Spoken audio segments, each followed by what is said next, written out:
Alhamdulillahirabbil alamin wa bihi nasta'inu ala umurid dunya waddin wassalatu wassalamu ala sayyidina Muhammadin wa ala alihi wa sahbihi ajma'in. Rabbi shrah li sadri wa yassir li amri wahlul 'uqdatam min lisani yafqahu qawli. Subhanaka la ilma lana illa ma 'allamtana innaka antal alimul hakim. Amma ba'du, Bapak Ibu, para asatid, para kiai, anak-anakku, santri Pondok Pesantren Darul Ukhuwah Rembang, juga santri-santri Pondok Pesantren Darul Ukhuwah yang ada di Malang, baik putra, putri 1 dan putri 2, juga Bapak Ibu ikhwati fillah yang berada di Rembang dan berada dimanapun Anda berada. Alhamdulillah, puji syukur kita haturkan kepada Allah Subhanahu wa Ta'ala atas nikmatnya pada malam hari ini. Kita diberikan kesempatan oleh Allah Subhanahu wa Ta'ala untuk kembali menuntut ilmu. Mudah-mudahan nikmat yang amat agung ini yang Allah berikan kepada kita nanti menjadi saksi di hadapan Allah Subhanahu wa Ta'ala bahwasanya kita diberi kesempatan, diberi umur panjang oleh Allah Subhanahu wa Ta'ala, kita maksimalkan, kita gunakan untuk menuntut ilmu. Shalawat dan salam kita senantiasa haturkan kepada Nabi kita Muhammad sallallahu alaihi wasallam beserta keluarganya, sahabat-sahabatnya, dan seluruh umatnya yang istiqomah di atas jalan agama Islam ini sampai hari kiamat. Ini sebelum saya mulai, ini sudah muncul atau belum slide-nya ini? Sudah. Sudah, tapi munculnya kecil apa besar ini Pak Joko? Kecil, ketinggalan kok kecil. Kecil ya? Pak. Gimana ya biar gak anu ini?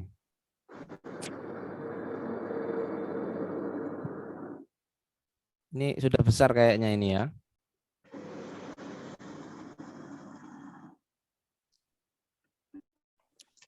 Bapak Ibu yang dirahmati Allah Subhanahu wa Ta'ala, insya Allah kurang menghitung beberapa hari lagi kita akan kedatangan tamu yang sangat agung, tamu yang bisa jadi sangat kita nanti-nantikan, tamu yang datangnya hanya 1 tahun sekali dalam 1 bulan meskipun 1 kali ini ya.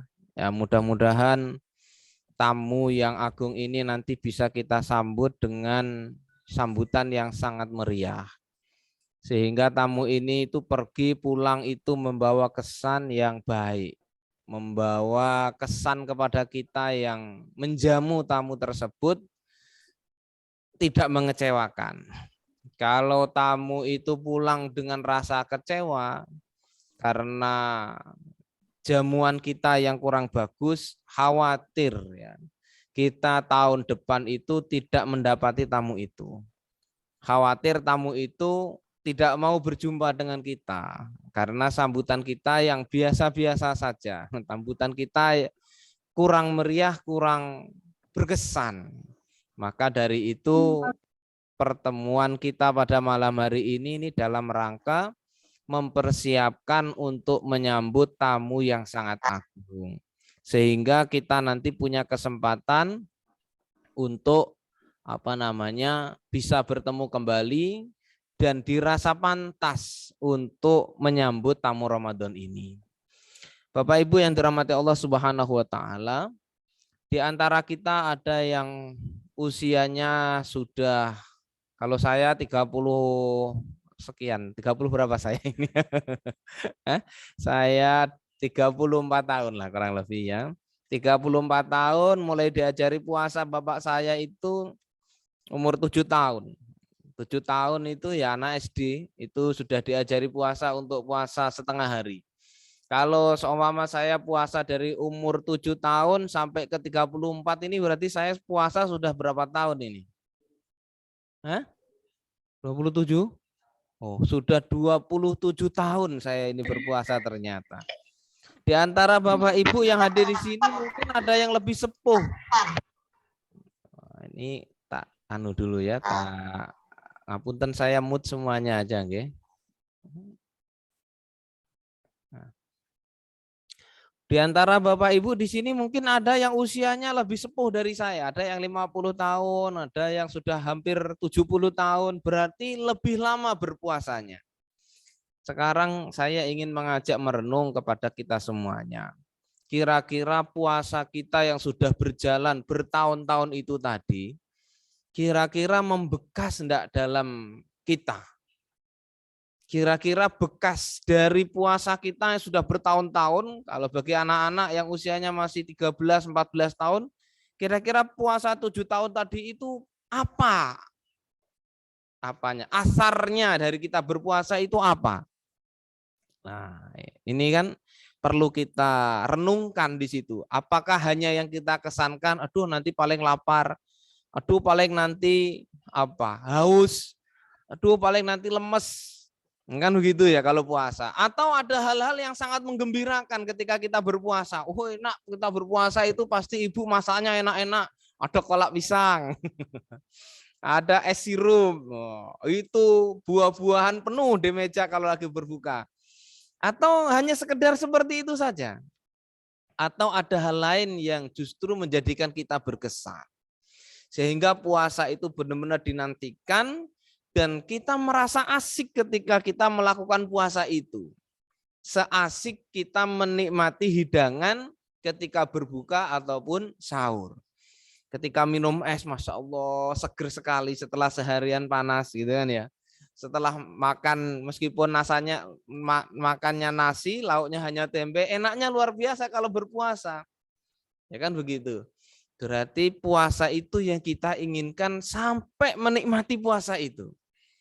Bukan menyebabkan kita lemes, bukan menjadikan kita haus, lapar, kemudian bermalas-malasan, rebahan. Kita nggak ingin seperti itu. Bapak Ibu yang dirahmati Allah Subhanahu wa taala, maka dari itu diperlukan ilmu ya supaya kita tahu untuk menyambut kehadiran Ramadan ini. Ilmu tentang puasa ini penting supaya apa? Supaya puasa kita tadi itu enggak hanya kita mendapatkan haus lapar. Kira-kira Ramadan itu saya ibaratkan menjadi sebuah madrasah, tempat pendidikan. Nah, nanti alumni dari Ramadan ini kira-kira bagaimana? Saya yang menjadi alumni Ramadan nanti kira-kira hasilnya apa selesai dari Ramadan itu?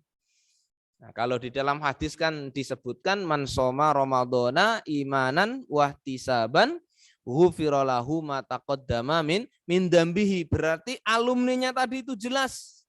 Alumninya tadi adalah diampuni dosa-dosanya. Nah, berarti ketika kita selesai dari Ramadan itu kira-kira bagaimana? Dosa kita tadi itu sudah diampuni atau merasa diampuni oleh Allah Subhanahu wa taala. Atau yang sebelum Ramadan kita masih suka ghibah, ngerasani tanggane, suka adu domba, masih suka bermaksiat, mencuri, gosok, mengurangi timbangan kalau kita berjualan gitu ya. Ternyata setelah Ramadan semuanya itu ditinggalkan. Berarti kita benar-benar menjadi alumni Ramadan yang ghufira lahu ma taqaddama min dzambihi. Insyaallah malam hari ini akan kita kupas. Meskipun nanti agak sedikit malam selesainya, mudah-mudahan Bapak Ibu nanti bisa menunggu lama, bisa bersabar untuk mencatat. Monggo disiapkan buku tulisnya, nanti dicatat. Nanti kalau ada yang kurang jelas atau saya ngomongnya kecepatan, mohon saya diingatkan. Ustadz kecepatan ngomongnya. Ustadz kalau ada pertanyaan, monggo disiapkan. Nanti kalau bisa saya jawab. Kalau saya nggak bisa jawab nanti jadi PR untuk saya. Di lain kesempatan insya Allah akan kami jawab. Bapak Ibu yang dirahmati Allah Subhanahu wa taala, kita mengetahui terlebih dahulu betapa Ramadan atau puasa itu memiliki keutamaan yang amat sangat banyak. Itu sudah disampaikan oleh para kiai, para mubalik. Setiap tahun ketika tarhib Ramadan itu pasti disampaikan hadis tentang keutamaan-keutamaan bulan Ramadan. Supaya apa? Kita ini supaya termotivasi, gitu ya. Termotivasi untuk berpuasa. Berpuasa dengan baik dan sebaik-baiknya. Motivasi yang disampaikan biasanya tentang keutamaan Ramadan itu adalah yang pertama, Ramadan itu adalah yang memberi pahala adalah Allah Subhanahu wa taala langsung. Jadi jumlahnya berapa, banyaknya berapa, itu Allah Subhanahu wa taala yang tahu. Karena Allah mengatakan kullu amali ibni adam lahu illa siyam fa innahu li wa ana adzibihi. Aku yang akan nanti memberi pahala. Kalau sholat Allah sampaikan pahalanya berapa kalau kita sholat jamaah 27 derajat. Gitu. Kalau sedekah nanti pahalanya balasannya apa langsung disampaikan oleh Allah Subhanahu wa taala. Haji juga demikian. Infak juga demikian. Tapi untuk puasa ini enggak ditunjukkan berapa pahalanya puasa itu. Berapa derajat atau seukuran apa enggak disampaikan, tapi oleh Allah Subhanahu wa taala disebutkan wa ana adzibihi, aku langsung yang akan memberi pahala. Ya kan? Makanya dalam satu riwayat lain seorang itu bertanya, "Ya Allah, perintahkan aku untuk mengerjakan sesuatu yang itu tidak ada bandingannya." Kata Rasul sallallahu alaihi wasallam, "Alaika bis-shaum fa innahu la adla lahu." Kerjakan puasa karena tidak ada tandingannya. Maksudnya puasa di sini adalah puasa wajib, tidak ada tandingannya puasa itu kata Rasul Shallallahu Alaihi Wasallam. Maka ini amat sangat eman kalau kita ini sampai tidak bisa mendapati Ramadan. Berarti saat ini kita sudah memasang di dalam hati kita sebuah kerinduan dengan tamu yang namanya Ramadan. Ya Allah, alhamdulillah, tinggal berapa hari lagi Ramadan. Sudah rindu. Rindu dengan pahala yang langsung diberikan oleh Allah Subhanahu wa taala kepada kita. Loh, itu motivasinya. Kangen. Jadi bukan memikirkan laparnya, hausnya, lemesnya, kegiatannya jadi terbatas. Enggak memikirkan itu, tapi yang dipikirkan adalah bagaimana aku nanti mendapatkan pahala yang sudah tidak terhitung lagi banyaknya. Nah, karena ketika rasa rindu, rasa cinta dan kangen ini sudah berada di dalam diri kita, itu akan mengalahkan semuanya. Nggak akan kepikiran rasa sakit, lemes, lapar, haus, itu hilang. Karena rasa rindu. Nah, makanya kalau orang sedang kasmaran itu pun katanya adalah samudra kanku arungi. Gunung pun kan ku daki, ternyata hujan gerimis saja nggak berani keluar rumah. Ya kan? Nah, itu cintanya ya cinta palsu lah kalau sebenarnya. Kalau cintanya sama Allah, rindunya sama Allah itu beda. Ya kan? Bukan hanya gunung kan ku daki, bukan hanya samudra kan ku arungi gitu ya. Apapun akan aku lakukan untuk mendapatkan cintanya Allah Subhanahu wa taala. Bapak Ibu yang dirahmati Allah Subhanahu wa taala, puasa ini nanti akan memberikan pertolongan kepada kita. Kalau mungkin selama ini kita disampaikan hadis bahwasanya ya'ti yaumal qiyamati Al-Qur'an itu ya, ya'ti yaumal qiyamati syafi'an li ashabihi, ternyata puasa ini nanti juga akan datang di hari kiamat untuk memberikan pertolongan kepada kita. Kata Nabi Shallallahu alaihi wasallam, as-siyamu wal Qur'anu yashfa'ani lil abdi yaumal qiyamah. Akan menjadi penolong nanti di hari kiamat. Gimana Ustaz cara menolongnya? Kan begitu kalau kita ditanya, apakah wujud seperti manusia? Ya puasa itu juga makhluk Allah Subhanahu wa taala, kan begitu. Yang nanti akan datang entah berupa apa, itu sesuai dengan kehendak Allah akan memberikan pertolongan kepada kita. Karena puasa itu bisa ngomong. Gimana kata-kata puasa itu? Duh, puasa kok bisa ngomong? Iya, ini hadisnya sahih. Kata di sini hadisnya yaqulu siyam, puasa itu berkata, "Ai Rabb, mana'tuhu at-ta'am wasyahawat bin nahar." Ya Allah, aku mencegahnya untuk makan. Aku mencegahnya untuk menyalurkan syahwatnya di malam, di siang hari. Fasfa'ni bihi, ya Allah, izinkan aku untuk memberikan pertolongan kepada orang ini. Gampangnya, ya Allah, izinkan aku untuk memberikan syafaat kepada orang ini. Loh, ini puasa bisa ngomong, Bapak Ibu yang dirahmati Allah. Seperti Al-Quran, nanti juga akan mungkin wujud seperti Quran, puasa ya wujud puasanya. Datang kepada Allah Subhanahu wa Ta'ala untuk memberikan pertolongan kepada kita. Gini kok kita nggak rindu kepada Ramadan ini, kan bagaimana gitu ya. Wah, penolongku ini kira-kira kalau seumpama puasanya jatuh hari Sabtu atau jatuh hari Ahad depan ini ya. Ya Allah, penolongku sebentar lagi akan datang.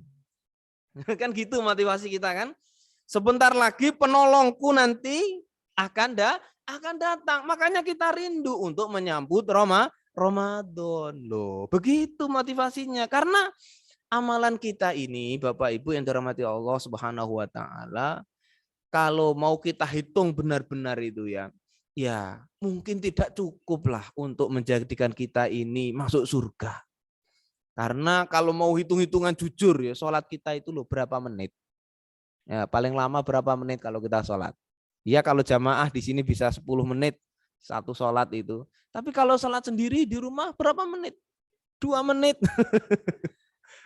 Atau mungkin kadang juga kurang dari 2 menit kan begitu ya. Ya Allah.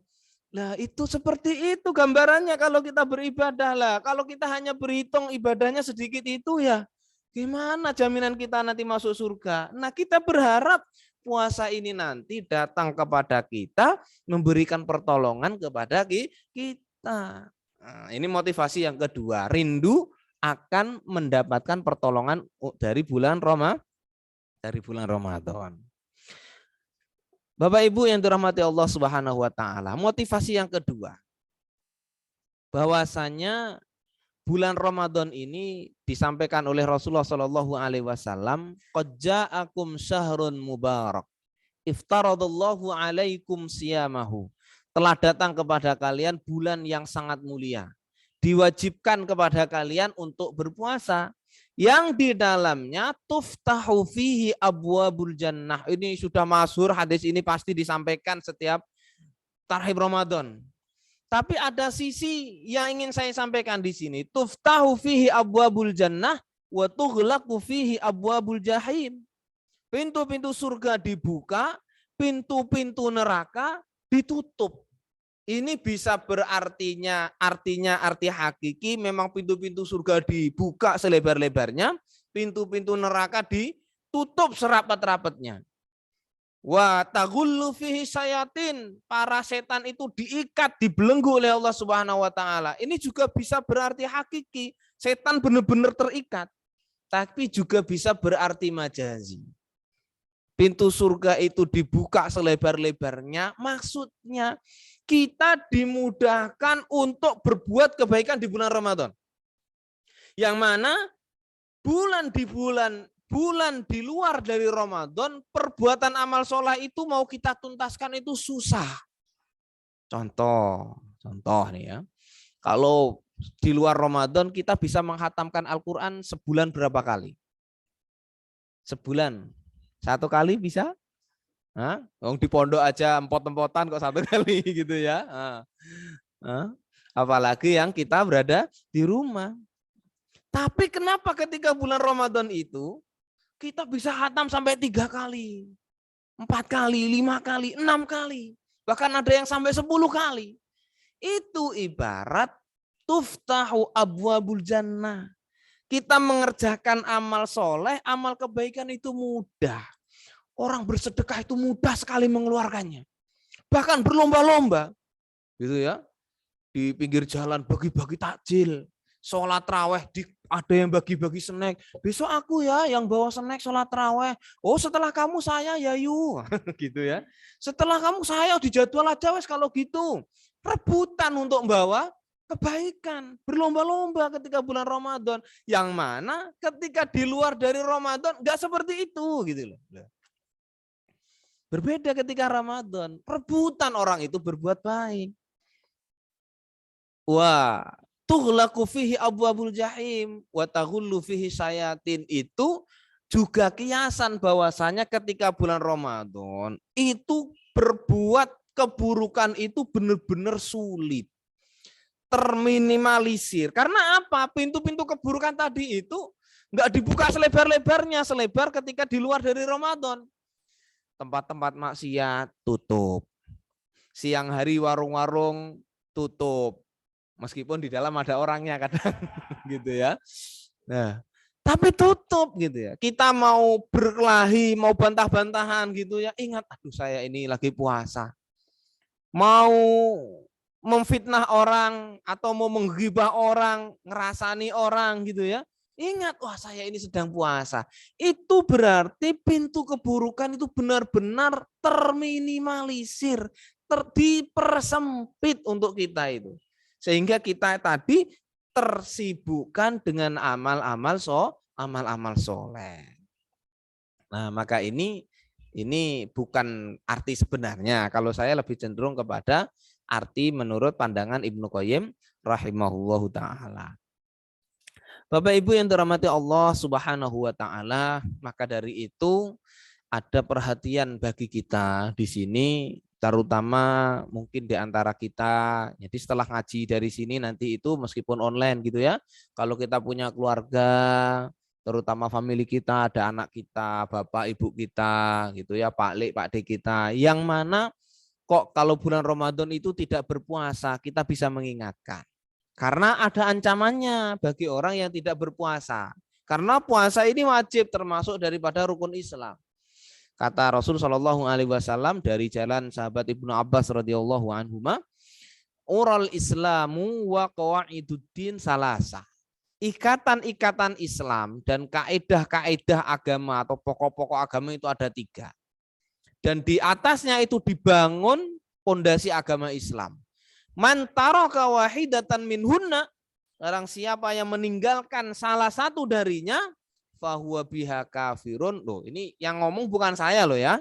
Fahuwa, maka orang tadi itu dianggap kafir halaluddam. Darahnya itu halal. Meninggalkan apa? Syahadatu alla ilaha illallah, dia meninggalkan syahadat. Wassalatul maktubah, meninggalkan salat. Wasaumu Ramadan, meninggalkan puasa. Loh. Maka ini disampaikan, kita kan masih beragama Islam. Ayolah monggo kita puasa. Punya saudara, famili, keluarga, atau kawan kita, itu butuh bentuk cinta kita kepada mereka itu kita ingatkan. Wong puasa lo cuma 30 hari, masuk kita mau nggak puasa kan eman kan, seperti itu ya. Dikhawatirkan nanti seperti ini, ya, seperti yang disampaikan oleh hadis Nabi Muhammad Shallallahu Alaihi Wasallam. Bahkan 1 hari saja yang kita tinggalkan, ya, 1 hari yang kita tinggalkan di bulan Ramadan, kita tidak puasa 1 hari itu ya di bulan Ramadan itu nggak bisa kita ganti dengan puasa selama 1 tahun penuh. Man aftara yauman min Ramadan, barang siapa yang moka, bahasa saya itu moka itu maksudnya yang nggak berpuasa 1 hari saja di bulan Ramadan, mokel ya, mokel ya anak-anak ya, mokel di bulan Ramadan 1 hari saja, min ghairi udrin, yang mokelnya tadi itu tanpa udur, wala marodun, tidak sakit, tanpa udur, layak dihi saumat dahar wa insomahu, nggak bisa 1 hari tadi itu diganti meskipun dia itu puasa selama 1 tahun penuh untuk mengganti 1 hari tadi itu.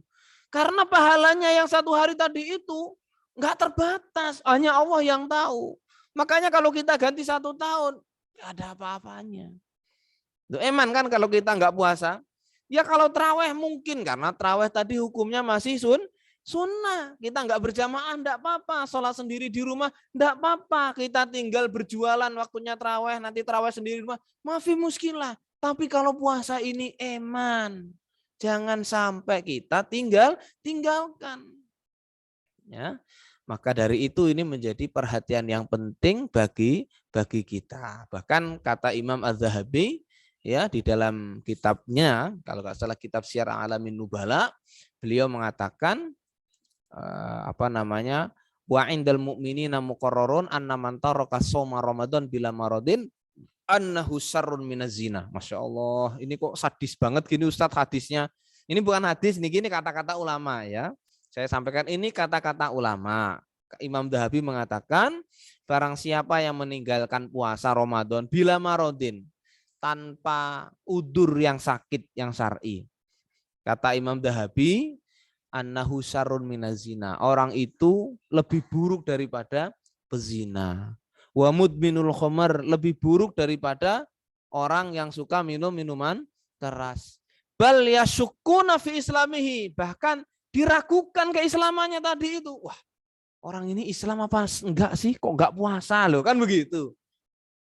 Ini kan kalau kita mendapati orang makan, sama kalau nanti bulan puasa ketika kita keliling, kok mendapati ada orang masuk ke dalam warung makan, gitu. Kan kita kasih udur. Udurnya apa? Mungkin dia itu bukan orang Islam, kan begitu ya. Lah sama ini, ya mungkin orang yang enggak puasa tadi itu bukan orang Islam. KTP-nya Islam Ustadz. Oh ya mbah nek ngono kalau gitu KTP-nya Islam, kan begitu ya. Tapi udurnya tetap kita berikan. Makanya kata Imam Dhahabi di sini, bal yasukuna fi islamihi, diragukan keislamannya tadi itu. Wa yadununa bihi az-zandaqah. Mungkin orang itu dianggap bahkan orang zindik. Orang zindik itu ya orang yang fasik, suka berbuat maksiat. Maka dari itu Bapak Ibu menjadi perhatian kita benar-benar anak-anak kita yang mungkin sudah usia 7 tahun, kita ajari untuk berpuasa. Meskipun setengah hari tidak apa-apa, yang namanya belajar kok. Belajar itu pasti ada salahnya. Baik, kita menengok ke belakang sedikit tentang sejarah disyariatkannya puasa, ya. Kapan disyariatkan puasa? Ini yang ikut kajian kemarin mesti ingat ini ya. Disyariatkan puasa itu tahun keberapa Hijriah? Tahun kedua Hijriah. Tepatnya di bulan Sya'ban, sama kayak kita saat ini. Ini kita kan sedang di bulan Sya'ban ini. Puasa itu diwajibkan, disyariatkan di tahun kedua Hijriah pas di bulan Sya'ban. Padahal tahun kedua Hijriah itu Rasulullah sedang menyiapkan negara Islam, yaitu kader-kader SDM untuk membentuk negara Islam di Madinah. Nah, tahun kedua Hijriah ini pula diwajibkan puasa. Juga diwajibkan perpindahan kiblat, yang awalnya sholat menghadap Baitul Maqdis, ganti sholatnya menghadap ke Mekah, yang saat ini sampai saat ini kita itu sholatnya menghadap ke Mekah, ke Ka'bah, ke kiblat, kan begitu ya. Juga tahun kedua Hijriah ini Allah mewajibkan zakat, mensyariatkan zakat. Ini satu paket puasa sama zakat. Juga di tahun kedua Hijriah ini diwajibkan jihad. Ini satu waktu dalam bulan yang sama, tahun yang sama, itu diwajibkan 4 syariat. Disyariatkan 4 hal. Disyariatkan puasa, disyariatkan jihad, disyariatkan zakat, dan disyariatkan mindah kiblat. Nah, tahwilul kiblat yang pertama. Rasulullah Shallallahu Alaihi Wasallam itu sholat menghadap ke Baitul Maqdis kurang lebih selama 17 bulan. 17 bulan itu ya 1 tahun 5 bulan. Sholat menghadap kemana? Ke Baitul Maqdis. Mana? Palestina. Sholatnya menghadap ke Palestina. Itu selama 17 bulan Rasulullah Shallallahu Alaihi Wasallam. Tapi selama 17 bulan ini Rasulullah sholat menghadap Baitul Maqdis. Kalau bahasanya anak zaman now itu, Rasulullah itu gundah gulana, galau. Kenapa Rasulullah itu galau? Karena disama-samakan dengan orang Yahudi. Orang Yahudi itu bilang begini, kita itu loh dengan umat Islam itu banyak yang tidak sama. Secara syariat tidak sama, Nabi kita tidak sama, bahkan banyak yang bertentangan. Tapi kalau urusan kiblat kita sama dengan umat Islam. Dan Rasulullah nggak senang disama-samakan dengan orang Yahudi, nggak senang beliau. Makanya Rasulullah itu senantiasa mendongakkan pandangannya, wajah beliau yang mulia itu ke atas langit. Diabadikan oleh Allah Subhanahu wa taala di dalam surat Al-Baqarah. Qad nara taqalluba wajhika fis sama' falanwalliyannaka qiblatan tardoha. Qad nara, sungguh kami telah melihat engkau Muhammad, taqalluba wajhika fis sama, melihat engkau mendongakkan wajah ke atas langit. Supaya apa? Berharap supaya kiblatnya tadi itu dipindah. Seolah-olah Rasul mengatakan, ya Allah, kiblat ini kapan toh dipindah ya Allah? Ya Allah, kapan kiblat ini dipindah? Karena nggak senang disama-samakan dengan orang Yahudi. Nah, maka dari itu kita juga harus demikian. Nggak senang kalau kita itu nggak sama dengan orang Yahudi, juga nggak senang. Karena Rasulullah itu nggak senang disama-samakan dengan orang Yahudi itu. Makanya beliau ingin pindah kiblat.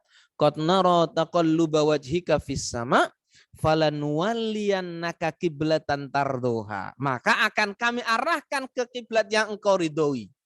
Fawalli wajhaka syatral masjidil haram. Maka dari itu hadapkan wajahmu ke Masjidil Haram. Coba dilihat di sini para jamaah Bapak Ibu yang dirahmati Allah Subhanahu wa taala. Ini Rasulullah posisinya berada di Madinah. Madinah itu yang ada di sini. Itu beliau sholat menghadap ke Masjidil Aqsa Palestina, itu di sebelah sini. Ya, arahnya sedikit ke arah selatan lah ya mungkin ya. Nah, Mekah itu, Ka'bah itu berada di sebelah sini. Disyariatkan pindah kiblat itu, asbabun nuzulnya tadi itu dikatakan Rasulullah ketika sholat dalam keadaan ruku. Rasulullah sholat keadaan ruku, Allahu Akbar, baca doa Subhana rabbiyal azim wa bihamdih, atau Subhana rabbiyal azim. Turun ayat tadi itu, qad nara taqalluba wajhika fis sama falanuwalliyannaka qiblatan tardaha fawalli wajhaka syatral masjidil haram. Saat itu juga Rasulullah rukuk pindah, yang awalnya menghadap ke Palestina ganti menghadap ke Mekah. Dalam keadaan rukuk. Coba posisinya gimana? Kalau sholat menghadap ke sana sama ya saya ya. Sholatnya menghadap ke sana itu. Kemudian ketika rukuk diwajibkan sholat menghadap ke sana. Loh, kira-kira bagaimana? Muter. Jadi antara makmum dengan imam seolah-olah hampir sama barisnya. Nggak ada bedanya kan, imam di depan kan begitu ya. Itu tapi Rasulullah Shallallahu Alaihi Wasallam saat itu juga mengganti posisinya menghadap ke arah Masjidil Haram. Ketika menghadap Masjidil Haram, bukan berhenti pertanyaan dan fitnah dari orang Yahudi. Ditanya lagi Rasulullah itu, Muhammad, kiblatmu itu yang benar yang mana? Yang menghadap Masjidil Aqsa Palestina atau Masjidil Haram berada di Mekah? Kira-kira yang benar yang mana anak-anak? Masjidil Haram. Kalau yang benar kiblatmu adalah Masjidil Haram, berarti sholatmu selama 17 bulan tadi itu sesat. Kan salah. Kalau dijawab, oh yang benar Masjidil Aqsa, berarti sholatmu sekarang ini menghadap ke Mekah sesat. Tuh, ayo yang mana yang benar itu? Ini pertanyaan sulit ini. Tapi Rasulullah Shallallahu Alaihi Wasallam Nabi dapat wahyu dari Allah Subhanahu Wa Taala. Jawabnya dibimbing oleh Allah Subhanahu Wa Taala. Kalau kita yang jawab ya nggak tahu kan gitu ya. Yang benar yang mana? Ya nggak tahu saya yang benar. Ya benar semua kan begitu ya.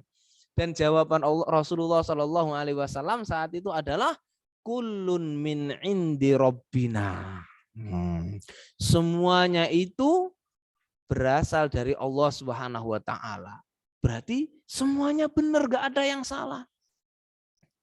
Karena aku diperintahkan sholat menghadap ke Baitul Maqdis dulu. Sekarang aku diperintahkan sholat menghadap ke Masjidil Haram. Gak perlu dipermasalahkan. Nah, selesai kalau jawabannya seperti itu.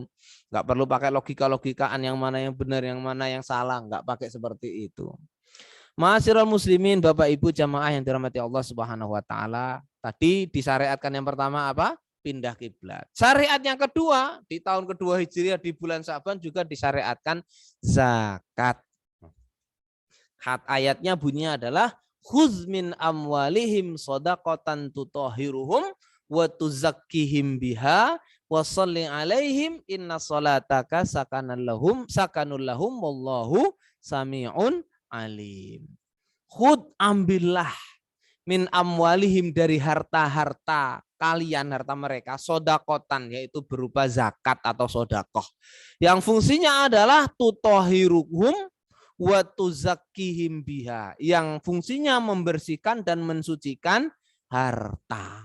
Jadi fungsinya zakat tadi itu seperti artinya dari kata zakka yuzakki. Artinya adalah membersihkan atau mensucikan.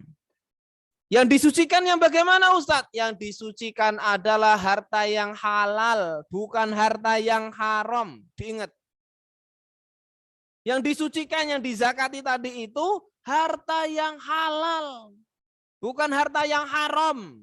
Kalau harta yang haram itu halalnya bagaimana? Dikembalikan biar menjadi halal. Oh, begitu. Bukan harta yang halal, oh biar jadi bersih ini tak zakati. Oh, enggak, tetap aja kotor.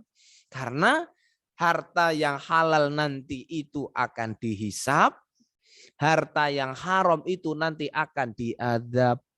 Loh, gitu.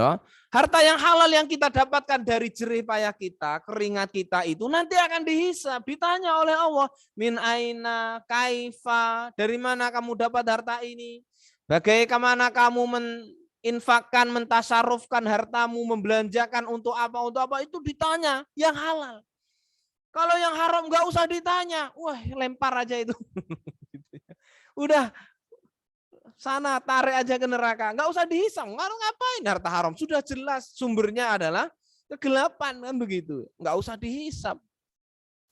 Makanya di sini yang dizakati itu adalah harta yang halal. Maka dari itu Bapak Ibu yang dirahmati Allah Subhanahu wa taala, kalau kita itu bersih-bersih. Ini kan zakat dalam rangka membersihkan harta, gitu. Mensucikan dan membersihkan. Kalau kita bersih-bersih, yang kita bersihkan apa kira-kira? Apa anak-anak? Hah? Kalau kalian piket bersihkan kamar mandi gitu, itu bersihkan apa kira-kira? Kotoran. Yang dibersihkan adalah kotoran, kan gitu ya? Sama. Kalau kita membersihkan harta kita, yang kita bersihkan adalah kotoran dari harta kita. Harta kita itu ada kotorannya. Gimana membersihkannya? Dengan cara dizakati. Berarti zakat itu tadi sebenarnya adalah kotoran dari harta kita. Makanya ada ulama berpendapat tidak boleh memberikan zakat kita itu kepada orang tua. Meskipun secara fikih boleh memberikan zakat kepada orang tua, tapi secara etika tidak boleh masa orang tua kita kasih kotoran. Bu, yo tego temen ya. Gitu? Orang tua dikasih zakat. Masa orang tua kita itu dikasih kotoran? Orang tua kita itu harusnya kita kasih harta terbaik kita. Harta terbaik yang kita miliki itu yang kita berikan kepada orang tua. Bukan zakatnya. Bu, ini zakat saya tahun ini Bu ya 7 miliar. Zakatnya 7 miliar ternyata. Eman kalau saya kasihkan orang lain itu kotoran. Orang tua kita ya kita kasih harta terbaik kita. Masa dikasih zakat yuk. Kan bagaimana ini ya. Maka dari itu Bapak Ibu ini penting. Ini nanti bab zakat juga ada ilmunya. Karena kalau kita punya harta ada yang harus dizakati. Maka perlu tahu apa itu zakat. Nah, ini ada istilah lain ya, mungkin yang kadang di antara kita itu ada yang salah kaprah antara zakat, infak, sedekah dan wakaf. Apa bedanya Ustadz? Pertama infak. Infak itu dari kata bahasa Arab anfaqo yunfiqu infaqon. Artinya apa? Membelanjakan harta. Itu artinya infak. Pokoknya anggar membelanjakan harta itu disebut infak. Ya. Bapak ngasih uang belanja kepada istri, itu infak. Nanti berarti infak ini bisa positif juga bisa negatif karena infak ini masih sangat umum sekali. Baik untuk yang positif, kebaikan atau untuk keburukan. Beli untuk apa namanya?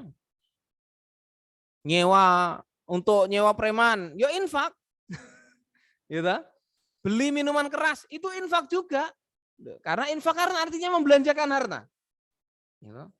Untuk membeli lauk pauk, ya infak juga, gitu ya. Nyewa hotel itu infak juga, gitu. masuk ke klub malam, itu infak juga bayar ke situ, gitu kan? Memberi uang belanja istri, infak juga karena infak tadi itu masih sangat umum. Tapi ketika infak tadi itu bernilai ibadah, biasanya disambungkan dengan fisabilillah.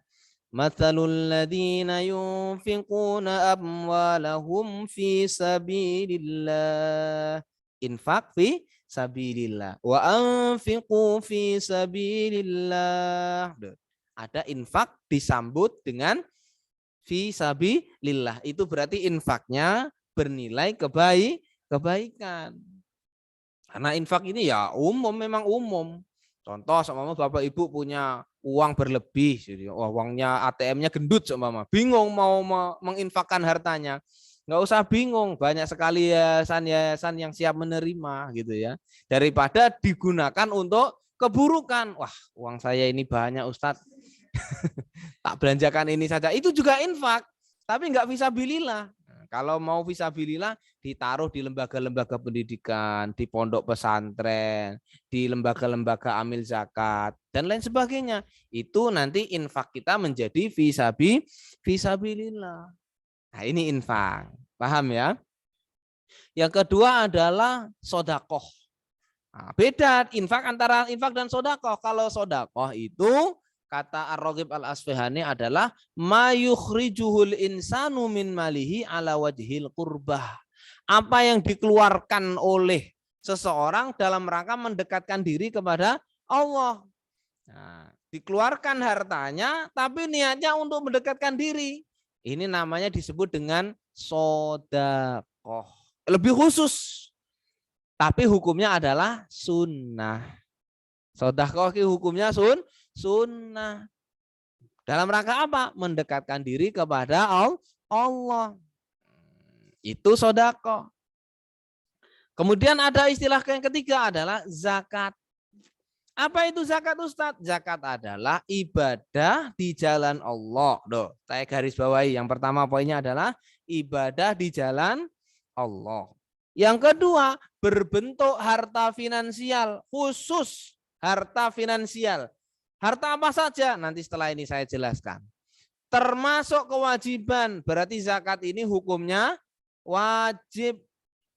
Yang keempat adalah termasuk daripada salah satu rukun Islam. Ini definisi zakat, ibadah di jalan Allah, berbentuk harta finansial, ya, termasuk kewajiban, juga termasuk daripada rukun Islam. Berarti kalau keluar dari harta finansial, bisa jadi tidak termasuk zakat. Nah, yang dizakati apa? Harta finansial. Hartanya apa saja yang dizakati itu, kan begitu. Harta kita itu apa saja, harta yang harus kita zakatin, kan begitu. Paling tidak ada 8 yang harus kita zakati, Bapak Ibu yang dirahmati Allah Subhanahu wa taala. Yang pertama, yang wajib zakat adalah zakatuz zuru, zakat pertanian. Panen padi, ini musim panen sekarang ini ya kan, panen padi. Nah, panen gandum, jagung, kacang hijau, kedelai, itu ada zakatnya dan ada ukurannya masing-masing. Gimana ngitungnya? Ya nanti bisa dikonsultasikan kepada lembaga-lembaga zakat. Saya ini habis panen jagung dapat 3 ton, kira-kira zakatnya berapa? Saya habis panen kacang hijau dapat 10 ton seumpama gitu ya. Nah, kira-kira zakatnya berapa? Mau nggak dikonsultasikan? Karena di situ harus kita keluarkan juga zakatnya dari pertanian. Zakatul mawasi, hewan ternak. Kalau zaman sekarang ini jarang ya orang punya hewan ternak sampai puluhan ratusan, itu jarang. Kalau zaman dulu itu orang punya kambing itu sampai 100, 200, itu biasa. Punya onta itu sampai 700. Kan seperti sahabat Utsman bin Affan itu ketika perang Tabuk itu berapa kuda, berapa onta yang dikeluarkan untuk perang, membiayai perang itu. Ratusan kan? Masya Allah, itu orang zaman dulu. Kalau sekarang melihara sapi paling 2, 3, kambing paling banyak juga berapa, gitu.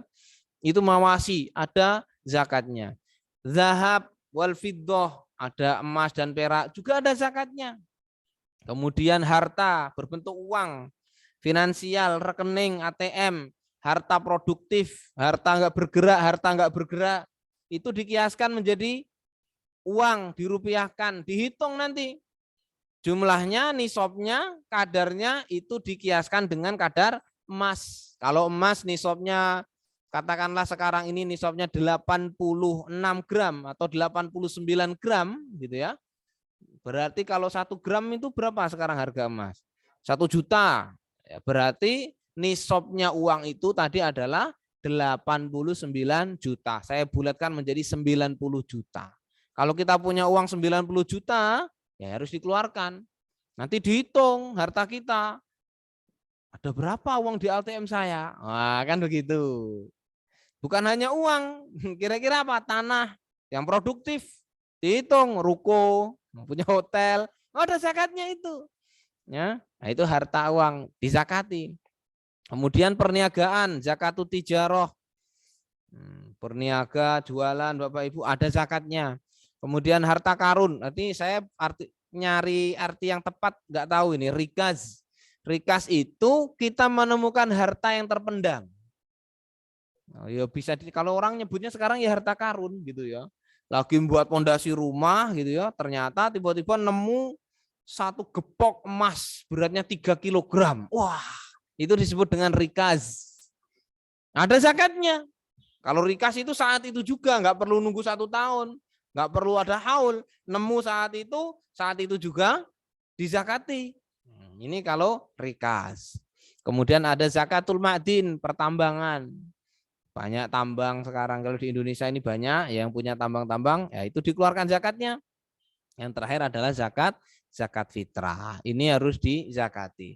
Syariat yang ketiga adalah al-jihad. Ini juga disyariatkan di tahun kedua Hijriah di bulan Sya'ban.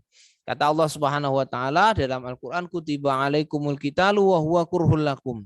Diwajibkan atas kalian berperang wa huwa kurhul lakum, padahal kamu enggak suka. Sopo di antara kita yang senang perang? Ada enggak di antara kita yang senang perang? Senangnya perang. Perang itu, jihad itu wilayahnya adalah pemerintah. Yang mengkoordinir perang tadi itu adalah pemerintah. Sebagaimana Rasulullah SAW memimpin peperangan. Bukan wilayahnya organisasi, bukan wilayahnya LSM, bukan wilayahnya individu. Pergi ke alun-alun ngangkat bendera perang, jihad. Jihad apa ini? Ya, kalau mati ya mati konyol nanti seperti itu. Jihad itu koordinirnya pemerintah. Kita akan berjihad melawan ini, pemerintah yang mengkoordinir itu. Maka kalau ketika kita melihat jihad ini adalah wilayahnya pemerintah, seharusnya pemerintah ini juga bertanggung jawab untuk memahamkan penduduknya tentang fikih jihad. Ada fikihnya jihad itu, nggak sembarangan bunuh orang, ngebom sana, bunuh sana, orang kafir halal darahnya dibunuh. Ya akhirnya kacau kalau seperti ini. Ya, matinya nggak mati syahid, matinya mati sangit, kena bom kobong gitu ya kan. Nah, karena nggak tahu fikihnya jihad tadi itu, asal ngebom bunuh diri ke sana ke sini. Ya Allah, ini negara kafir harus jihad. Nah, nggak paham fikih jihad. Fikih jihad kalau mau baca silahkan, banyak sekali fikih jihad itu pasti tebel-tebel. Kalau jenengan mau melihat fikih jihad pasti tebel-tebel kita fikih jihad itu, karena ini sesuatu yang penting. Nggak mungkin dibicarakan hanya sekilas saja, dikajinya harus mendalam. Bapak Ibu yang dirahmati Allah Subhanahu wa taala, jihad. Wis enggak usah harap-harap perang lah ya. Hidup damai enaknya kayak gini, kita bisa sholat berjamaah nyaman, anak-anak kita berangkat sekolah nyaman, enggak perlu sembunyi-sembunyi kan gitu ya. Kalau kita bayangkan di daerah-daerah negara-negara yang terjadi perang itu, ya Allah, mau pergi ke pasar aja itu bawa senjata. Anak-anak mau berangkat perang takut, mau berangkat apa? Sekolah takut ternyata ada roket meluncur, serba ketakutan kita. Makanya nggak usah harap-harap perang lah ya. Ya musuh jangan dicari, tapi kalau musuh datang jangan lari, ya kan gitu prinsip kita. Nggak usah nyari musuh, nggak usah harap-harap perang. Tapi kalau kita diserang, yuk jangan lari kan begitu. Musuh jangan dicari. Tapi kalau ketemu musuh, jangan lari. Musuh kita siapa? Setan. Inna syaitona lakum aduan fattahiduhu aduwa. Musuh kita itu setan. Ya, harus kita musuhi itu karena setan sudah.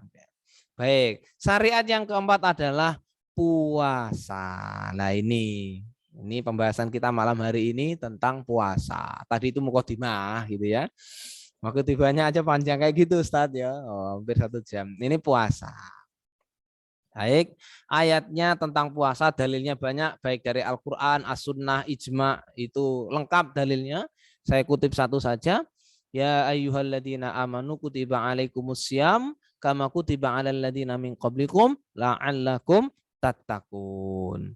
Ya ayyuhalladzina amanu, panggilannya dimulai dari orang-orang yang beriman. Kutiba alaikumussyam, diwajibkan atas kalian berpuasa. Diwajibkan. Berarti puasa tadi itu untuk meninggikan, bukan untuk memberatkan.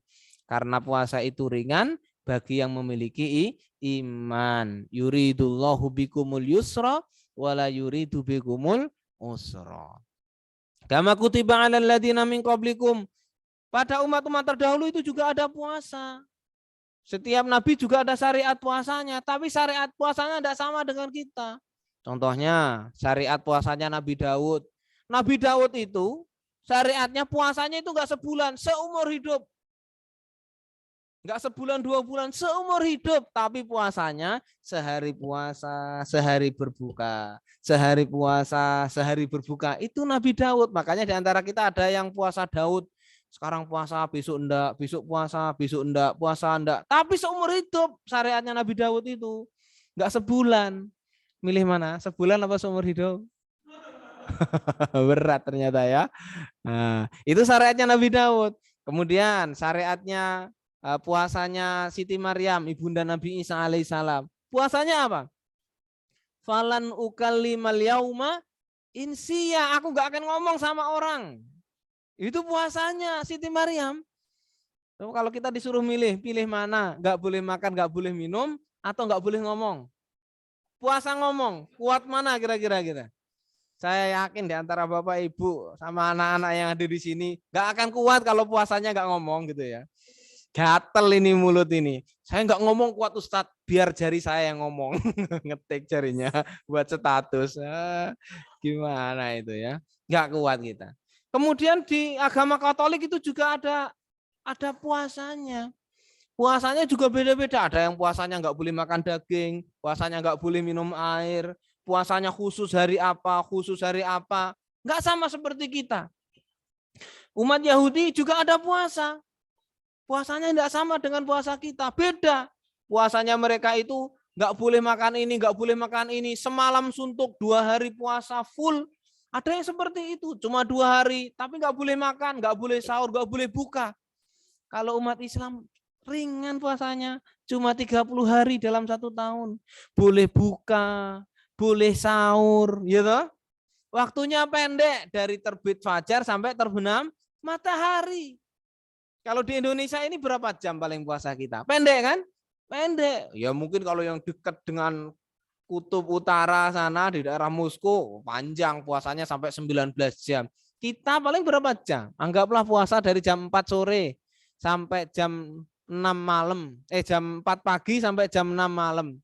Jam 4 ke jam 4 12. 12 ditambah 3. 14, paling 14 jam kalau kita puasa, ya kan, ringan. Malamnya mau makan sikat, mau minum oke, yang sudah punya istri, punya suami, monggo, kan begitu ya. Umat-umat terdahulu enggak gitu. Nah, makanya kita bersyukur kalau syariat kita hanya seperti itu. Yang ketiga adalah la'allakum tattaqun. Fungsi puasa itu supaya menjadikan kita hamba yang bertakwa, bukan la'allakum ja'iun. Bukan menjadikan kita ini orang yang lemes. La'alakum lemesun, bukan. La'alakum ja'iun, supaya kamu lapar, enggak. Supaya kamu haus, enggak. Tapi la'alakum tattaqun, supaya kamu menjadi hamba yang bertakwa. Ini harus kita sadari, puasa ini meninggikan derajat kita sampai kepada derajat ketakwaan. Karena takwa itu derajat yang paling tinggi di sisi Allah Subhanahu wa taala. Inna akramakum indallahi atqakum. Bukan inna akramakum indallahi kiai, bukan. Inna akramakum indallahi Gus, bukan.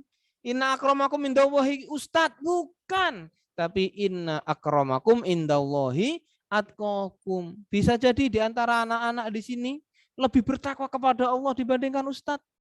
di antara Bapak Ibu yang hadir di sini lebih bertakwa, lebih alim dibandingkan saya yang ngasih materi ini. Karena kita tidak tahu takwa kita itu urusannya langsung dengan Allah Subhanahu wa taala. Maka puasa itu tujuannya adalah la'allakum tattaqun. Baik, tadi mukadimahnya, sekarang masuk ke fikih puasa. Baik. Pengertian puasa. Nah, kita bahas dulu tentang fikih puasa, pengertian puasa. Apa itu puasa? Puasa itu artinya secara bahasa artinya adalah al-imsak. Ya, artinya adalah menahan. Al-imsaku wal kafu anis syai'i. Secara bahasa artinya adalah menahan. Ini arti puasa. Al-imsak.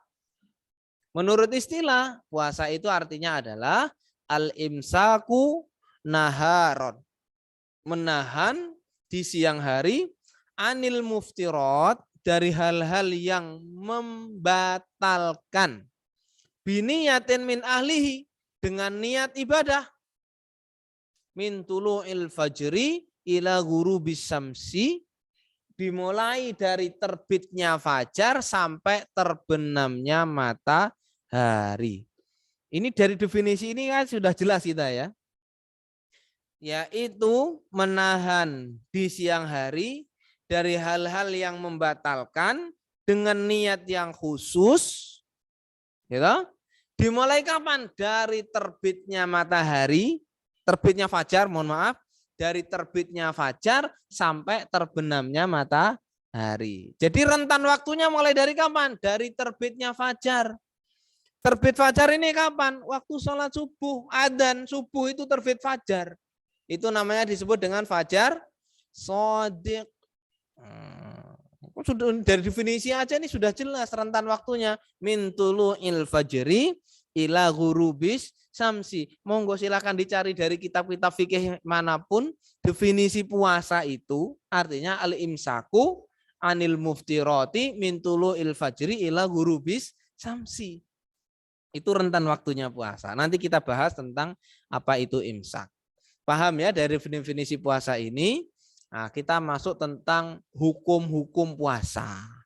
Ahkamus siyam. Banyak sekali hukum-hukum puasa itu. Ada hukum wajib, hukum sunnah, makruh, haram. Nah, puasa Ramadan ini termasuk puasa yang wajib. Puasa wajib itu ada banyak, ada 4. Ada puasa qodho.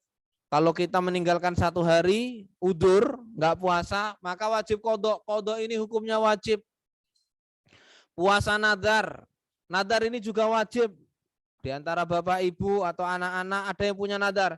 Kalau saya diterima di Universitas Islam Madinah atau diterima di Universitas Al-Azhar Kairo, saya akan nyembelih sapi 1. Atau saya akan berpuasa 7 hari. Puasa 7 hari tadi itu disebut puasa nadar, hukumnya wajib. Kalau nadarnya nyembelih sapi hukumnya wajib. Tapi orang nadar itu biasanya, ini kalau dalam kajian tasawuf, wong nadar itu orang pelit, Pak. Gitu. Wong mau nyembelih sapi aja loh, ngetes Allah dulu. Ya Allah, kalau saya lulus di universitas ini, saya akan puasa. Orang pelit gitu, kata orang tasawuf gitu ya. Wong mau punya hajat saja kok, mau nyembelih anu aja kok harus nadar dulu. Tapi nadar ini hukumnya wajib. Puasa kafarah ini juga wajib. Contohnya kafarah apa? Bapak Ibu siang Ramadan berkumpul berhubungan sama istri di bulan Ramadan di siang hari. Itu ada puasa kafarah. Puasa kafarahnya 2 bulan berturut-turut wajib. Atau sumpah palsu. Sumpah palsu ini ya menggunakan billahi wallahi tapi menyelesaikan sumpahnya. Menggunakan wallahi, tallahi, billahi, wallahi saya enggak gini, itu sumpah itu. Kalau kita melanggar sumpah menggunakan wallahi, billahi, dan tallahi, kok kita langgar, enggak sesuai dengan sumpah kita, itu ada kafarohnya. Kafarohnya apa? Puasa 3 hari. Puasanya berapa hari? 3 hari. Maka jangan gampang-gampang pakai billahi, wallahi, tallahi. Itu kalau kita langgar sumpah itu ada kafarahnya. Nah, yang kedua puasa sunnah. Puasa sunnah ada banyak, puasa Daud, Senin Kamis, Ayamul Bid, Asyura, ya toh, hari Arafah, Tarwiyah banyak. Kemudian ada puasa yang makruh. Makruh itu ya puasa khusus hari Sabtu toh, khusus mengkhususkan memuliakan hari Sabtu. Orang Islam tidak boleh. Hari Jumat toh, hari Ahad toh, untuk memuliakan hari Jumat toh, hari Ahad toh tidak boleh. Tapi kalau berturut-turut Jumat sama Sabtu sama Ahad boleh. Kamis sama Jumat enggak apa-apa. Jumat, Sabtu, Ahad, Ahad sama Senin enggak apa-apa. Tapi kalau sendirian enggak boleh. Nah, ini ada puasa yang makruh ya. Wanita hamil dan menyusui itu juga makruh. Orang sakit berpuasa makruh, sakit kok berpuasa. Kalau membuat tambah lemes makruh puasanya tadi itu, malah enggak berpahala. Karena memberatkan, karena kata Allah Subhanahu wa taala, yuridullahu bikumul yusra. Puasa ini itu enggak ingin memberatkan kita. Ada puasa yang haram kalau kita kerjakan, kalau kita berpuasa. Puasa di hari raya Idul Fitri, kebangetan ya. Hari raya Idul Fitri jajan banyak, puasa ya Allah. Puasa hari raya Idul Adha, daging berlimpah kok puasa. Ya Allah. Hari Tasyrik mengkhususkan hari Jumat, ini juga haram. Puasa sunnah paruh kedua Sa'ban. Nah, kemarin kan kita ada yang memperingati malam nisfu Sa'ban. Kalau setelah nisfu Sa'ban itu, ada ulama yang mengatakan haram kita berpuasa. Kalau puasa Senin Kamis gimana Ustadz? Itu kalau ulama jumhur ya, kalau nggak salah itu mengatakan makruh, nggak sampai derajat haram. Tapi ada yang mengatakan haram. Titik. Nah, saya kutip di sini yang haram. Untuk apa? Kehati-hatian kita. Tapi kalau mau mengkodok gimana Ustaz? Saya belum mengkodok puasa saya. Itu tetap wajib. Enggak apa-apa.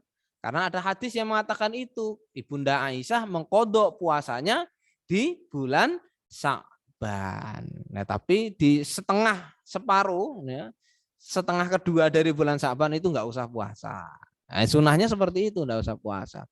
Puasa pada hari Syak. Hari Syak itu hari yang meragukan. Contohnya nanti ini bulan Sya'ban ini nanti 30 hari atau 29 hari. Nah, di tanggal 30 atau tanggal 29-nya itu disebut dengan hari Syak. Makanya kita nunggu aja nanti dari sidang isbat dari pemerintah. Enggak usah kita nentukan sendiri. Ini hitung gini. Wah, itu hari Syak. Nunggu saja ketetapan dari pemerintah. Puasa untuk selamanya disebut dengan shaumud dahr. Aku mau puasa terus selama-lamanya. Ini tidak boleh juga. Nah, Rasulullah Shallallahu alaihi wasallam an shaumid dahri. Puasa wisol. Puasa wisol itu bagaimana Ustadz? Puasa dari sahur sampai maghrib tidak buka. Lanjut sampai malam. Kalau bahasanya ngebleng. Tahu ngebleng antum? Puasa ngebleng. Enggak tahu ini ngebleng anak-anak ini ya. Pokoknya puasa wisol itu enggak ada bukanya. Lanjut. Waktu dengar suara adzan maghrib itu enggak buka dia. Tetap puasa sampai malam, sampai sahur lagi. Itu disebut dengan puasa wisol. Enggak boleh. Ya. Biasanya ya mohon maaf ini biasanya kalau orang sedang ilmu ya, mengamalkan ilmu-ilmu tertentu. Karena saya dulu pernah juga ya. Karena saat itu belum tahu gitu ya. Ternyata puasa wisol itu haram. Mengamalkan ilmu apa? Rawa rontek, lembu sekilan, lebur saketi. Puasanya itu wisol semuanya itu, nggak boleh buka. 7 hari 7 malam itu wisol. Nah itu puasa seperti itu haram, ya nggak boleh. Kemudian ada wanita haid dan nifas itu juga haram berpuasa. Nah, wanita berpuasa sunnah tanpa izin suami, khusus ibu-ibu. Kalau mau puasa sunnah izin sama suaminya dulu. Pak, aku besok mau puasa sunnah, boleh enggak?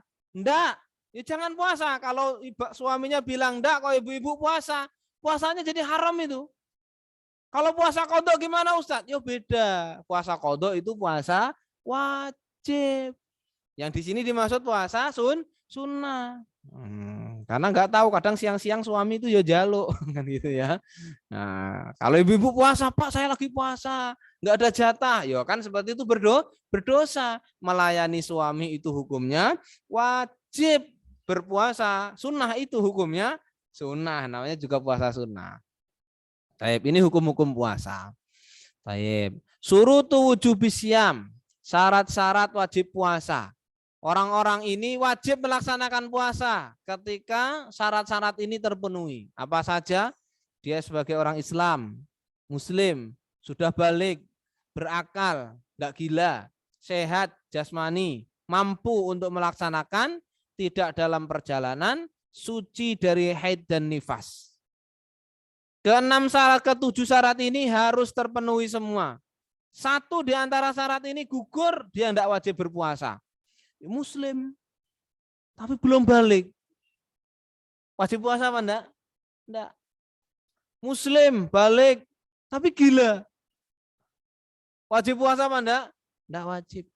Muslim sudah balik, ya enggak gila, berakal, tapi sakit dia. Enggak wajib puasa. Sehat, mampu, bukan musafir, tapi lagi haid. Enggak wajib puasa. Nah, ini orang itu wajib mengerjakan puasa ketika terpenuhi syarat-syarat ini. Nah, maka kalau seumpama nanti bulan puasa, di antara kita ada orang menemui orang marung ini ya di jalan, ya kita husnudzon, mungkin dia itu tidak beragama Islam. KTP-nya Islam Ustadz, ya mungkin belum balik. Ya toh? Mungkin belum. Sudah balik Ustadz, terus brengosen gitu ya kan. Ya mungkin gila dia. Ya kan gitu ya. Orang gila kan enggak wajib. Wah, so sehat Ustadz, waras dia itu, mampu enggak puasa. Oh, mungkin dia orang musafir. Bukan Ustadz, tuh tetangga saya kok. Oh, mungkin sedang haid. Ya dikasih udzur saja seperti itu ya. Jadi jangan seudon dulu. Oh, ini puasa-puasa kok marung, enggak menghormati. Oh, dia mungkin bukan orang Islam kok, mungkin dia gila, mungkin sedang haid. Nah, kita kasih udzur seperti itu. Jangan seudon terlebih dahulu. Nah, paham tuh ya? Kemudian ini syarat wajib puasa. Kalau terpenuhi berarti puasa itu wajib. Tadi syarat wajib puasa yang ketiga ini surutu sihhatis syam. Syarat sahnya puasa. Puasanya dianggap sah ketika memenuhi hal-hal ini. Apa saja? Yang pertama, niat. Sudah berniat? Sudah. Beragama Islam? Islam. Suci haid dan nifas? Haid dan nifas. Pada hari-hari yang diperbolehkan, maksudnya ya khusus di bulan Ramadan. Bulan Sa'ban gini sudah puasa. Kamu puasa apa, Rizky? Puasa Ramadan, Ustadz. Oh, ini belum masuk Ramadan. Ya, berarti tidak sah puasamu Ramadan tadi itu.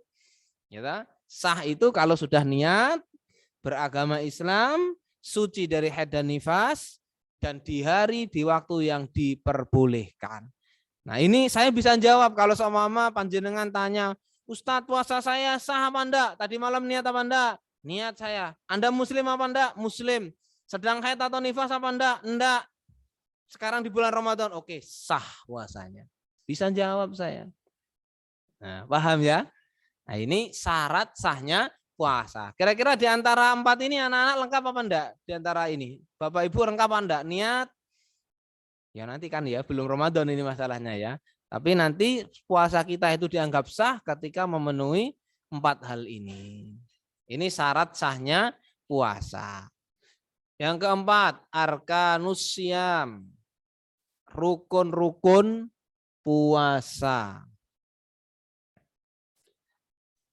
Ada berapa rukun-rukun puasa? Rukun puasa itu cuma ada 2. Rukun itu berarti harus dikerjakan. Kalau enggak dikerjakan ya namanya rukun ya enggak sah, kan begitu ya. Rukun itu yang harus dikerjakan. Yang pertama apa? Niat. Rukun puasa yang pertama apa? Niat. Niatnya ini gimana, Ustadz? Apakah niatnya itu setiap malam atau cukup satu niat untuk 1 bulan? Wah, ini tak jelaskan ini ya. Niatnya setiap malam kita niat atau niatnya itu cukup 1 niat untuk 1 bulan? Dan gimana niat kita tadi itu? Niat itu Bapak Ibu yang dirahmati Allah Subhanahu wa taala, anak-anakku, niat itu tempatnya di hati. Kerentak disebut dengan azam untuk mengerjakan. Besok aku mau puasa. Oh, itu sudah disebut niat. Panjenengan malam-malam terawih, jam 3 malam bangun sahur, itu sudah niat, berarti besok mau puasa. Niatnya di dalam hati. Bagaimana kalau dilafalkan Ustadz? Boleh apa enggak? Boleh. Tapi itu dilafalkan belum disebut niat karena tempatnya di bibir. Niat itu tempatnya di hati. Kalau di bibir untuk membantu hati boleh.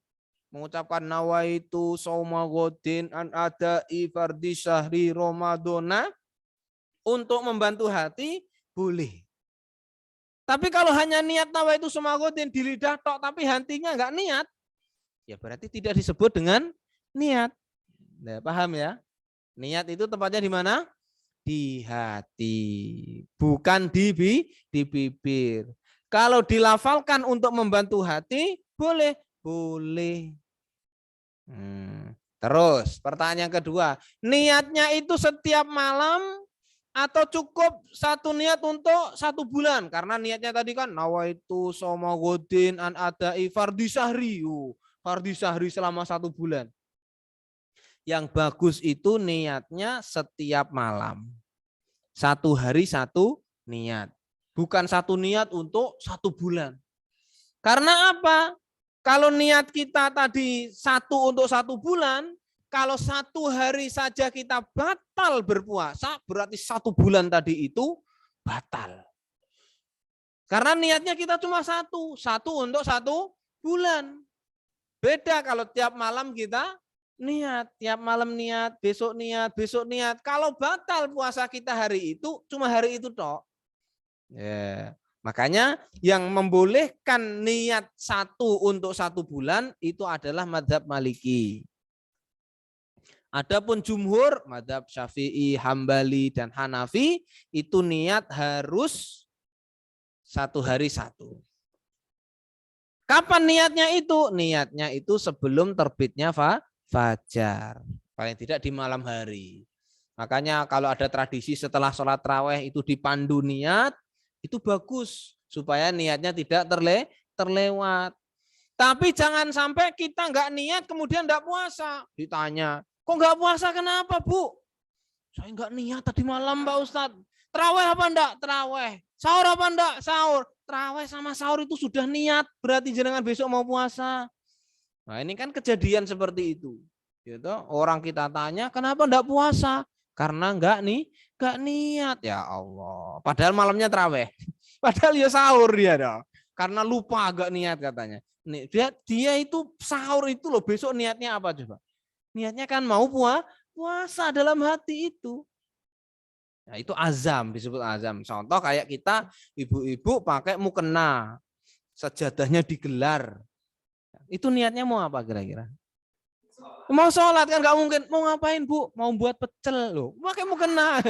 Nggak perlu disebutkan, itu sudah niatnya mau sholat. Nah, begitu. Daripada niatnya dilafalkan, tapi hatinya nggak niat sama sekali. Nah itu yang bertentangan itu seperti itu.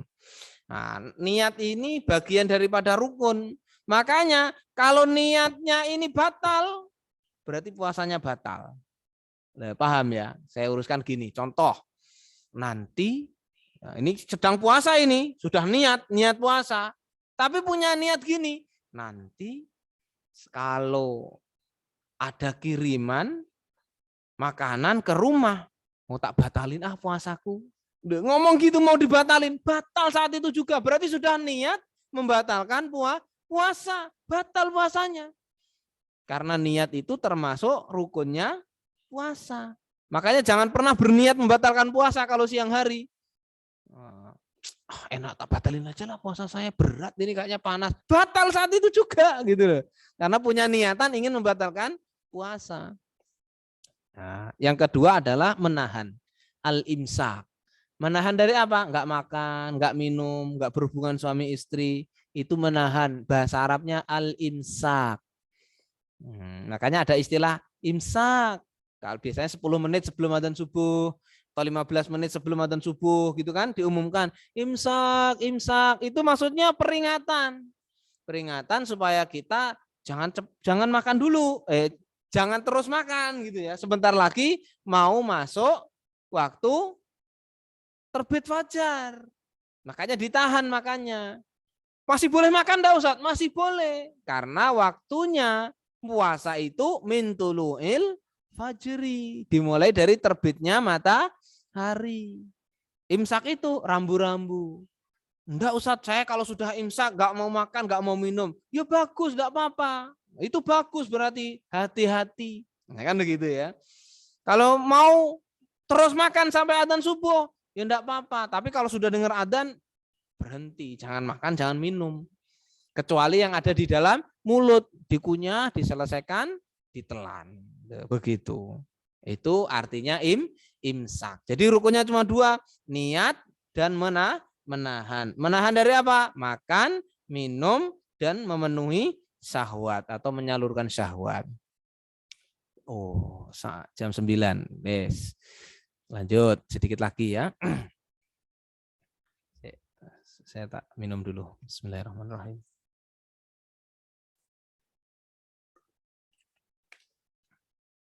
Mubtilatus shaum. Hal-hal yang membatalkan puasa.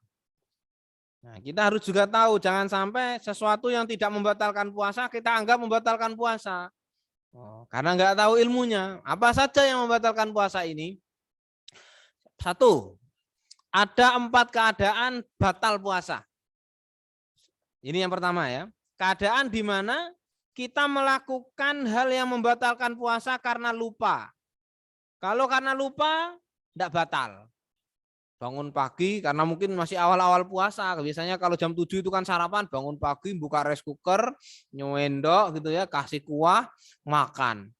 Ternyata lupa, ya Allah, aku ini puasa. Tidak batal puasanya. Karena lupa. Hadisnya kan rufi al-qalamu an salatin, kan gitu ya. Lupa itu termasuk dalam 3 hal itu. Keadaan kedua melakukan hal yang membatalkan karena salah. Ini kalau karena salah ini batal. Contohnya belum masuk waktu maghrib. Kita mengira ini sudah masuk waktu maghrib. Bangun tidur sore-sore gitu ya, mendung hujan. Sudah adzan ini Bu, ayo makan. Salah itu menduga belum masuk waktu maghrib, tapi makan. Setelah makan, kenyang baru adzan maghrib. Allahu Akbar, Allah. Kok baru adzan Bu? Berarti puasanya batal. Salah. Makanya hati-hati di sini. Kalau menunggu waktu buka benar-benar kita pastikan benar-benar itu sudah masuk waktu berbuka. Paling tidak kita mendengar adzan. Adanya dari mana? Dari masjid. Kan begitu ya. Atau dari ya wilayah terdekat lah seperti itu. Itu karena salah. Sahur juga demikian. Kita bangunnya kepagian. Nggak ngelihat jam atau nggak ngelihat waktu. Bangun sahur. Ternyata sudah 6:30 pagi. Mendung ternyata. Ya Allah 6:30. Batal puasanya. Salah itu tadi. Makan karena salah. Itu berarti batal puasanya. Yang ketiga, keadaan karena kita melakukan secara sengaja tapi ada udzur syar'i. Contohnya sakit, bepergian. Ini kan sengaja, tapi ada udzur syar'i, puasanya batal. Jelas. Ini yang keadaan yang keempat, melakukan secara sengaja tanpa udzur syar'i. Ya jelas batalnya puasa gitu ya, tanpa udzur syar'i. Kenapa kamu makan? Ya lapar. Makan. Kok minum? Haus. Dulu saya pernah angkatan kedua itu ada santri ya Allah. Ditanya, kita ketahuan dia itu makan di siang Ramadan. Kita panggil. Kenapa kamu minum? Minumnya dari air keran lagi kan? Ustadz, ya minum saya kan. Ustadz, ya minum saya. Ya namanya santri baru kelas 1, minum saya. Nah, ini sengaja ya, jelas batalnya kalau seperti itu. Jadi ini 4 keadaan batalnya puasa. Yang kedua, makan dan minum dengan sengaja. Ini pasti batal puasa kita, baik melalui makanan atau melalui infus. Karena infus itu kan juga memasukkan glukosa. Glukosa itu juga sumber energi di dalam tubuh kita. Kalau diinfus berarti puasanya batal. Nanti kalau suntik gimana Ustadz? Nanti suntik setelah ini ada. Jadi makan dan minum dengan sengaja itu batal. Kemudian jima itu ya berhubungan suami istri di siang hari. Baik sengaja atau lupa batal. Pak Bu ya, jangan pura-pura lupa. Lupa pun batal.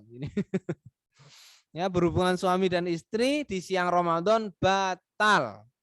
Baik sengaja ataupun lupa. Enggak mungkin lah, mosok lupa itu kok kebangetan temen gitu ya. Apa enggak ada mukadimahnya tak kok sampai lupa gitu ya. Mengeluarkan mani dengan sengaja batal. Ya, entah diapakan sampai air spermananya keluar batal di siang hari itu. Kalau nggak disengaja, beda. Kalau nggak disengaja mimpi itu enggak gitu ya. Tapi kalau disengaja dikeluarkan, baik dikeluarkan sendiri atau dikeluarkan orang lain. Ya, seumpama bapak suami punya istri dikeluarkan sama istrinya batal. Itu dengan sengaja, intinya dengan sengaja batal. Ya, kalau dalam ilmu medis disebut dengan onani, mengeluarkan air sperma dengan sengaja. Nah, itu batal, membatalkan puasa. Muntah dengan sengaja batal. Murtad itu keluar dari Islam batal. Padahal dia kalau kembali masuk Islam lagi gimana Ustadz? Murtad tapi kembali masuk Islam lagi, ya wajib puasa lagi gitu ya. Tapi yang hari itu puasanya batal. Ya, kan begitu.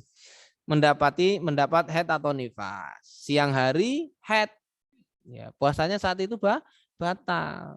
Tapi akhlaknya seorang perempuan yang haid di siang hari padahal dia sudah niat puasa hari itu dilanjutkan, menahannya ya. Menahannya, nggak makan, nggak minumnya dilanjutkan, tapi dia bukan status puasa, tapi imsaknya saja. Akhlak itu ya, menjaga maksudnya seperti itu. Ini 7 hal yang membatalkan puasa. Di luar dari 7 hal ini, ya berarti tidak membatalkan puasa. Contoh, nah ini berikutnya apa saja yang tidak membatalkan puasa, hal-hal yang tidak membatalkan puasa. Tapi jangan dipakai main-main gitu ya. Meskipun ini tidak membatalkan puasa. 1, berbekam. Tidak membatalkan puasa.